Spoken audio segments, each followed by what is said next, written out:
अक्षय तृतीया एक अनंत शुभ दिन की अद्भुत कथा। भारत की पवित्र भूमि पर वर्ष भर में कुछ ऐसे दिन आते हैं जब आकाश स्वयं धरती से आशीर्वाद बरसाता है। ऐसा ही एक दिन है अक्षय तृतीया।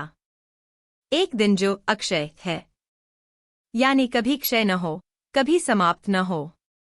एक दिन जो अनंत शुभता, समृद्धि और आशीर्वाद का प्रतीक है। लेकिन क्या आप जानते हैं कि अक्षय तृतीया का रहस्य सिर्फ सोना खरीदने तक सीमित नहीं है? चलिए, आज आपको अक्षय तृतीया की वो कहानियां सुनाते हैं जो शायद आपने पहले कभी न सुनी हो। पहला अध्याय, अक्षय तृतीया का दिव्य उद्गम। कहते हैं, सतयुग और त्रेता युग की शुरुआत अक्षय तृतीया के दिन ही हुई थी। यानी यह केवल एक त्योहार नहीं, बल्कि युगों के आरंभ का प्रतीक है। इसी दिन भगवती गंगा धरती पर अवतरित हुई थीं।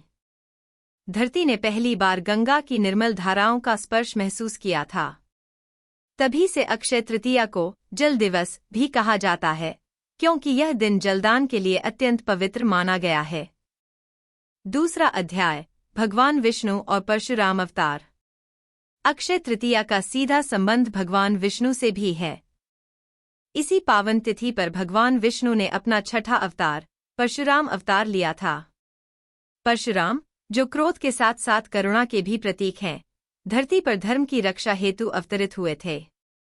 आज भी भारत के कई भागों में अक्षय तृतीया को परशुराम जयंती के रूप में विशेष रूप से मनाया जाता है।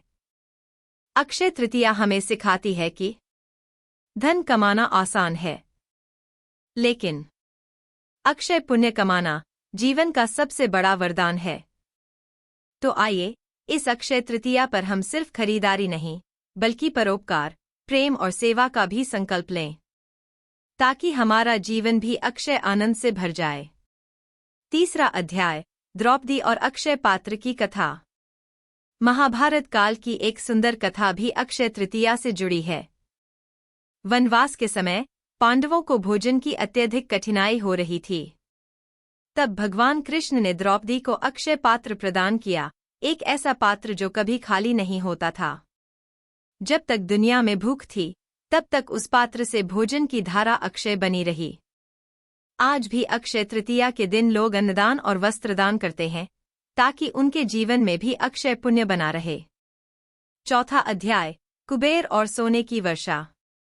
कुबेर देवता, जो धन के अधिपति हैं, उन्हें भी अक्षय तृतीया के दिन उनका खजाना सौंपा गया था।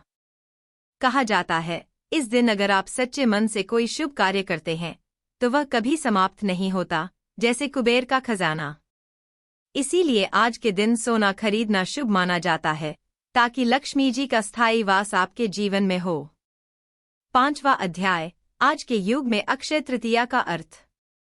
आज भले ही बाजारों में अक्षय तृतीया को केवल खरीदारी के त्योहार की तरह पेश किया जाए, लेकिन असली महत्व है शुभता, दान, भक्ति और नई शुरुआत का।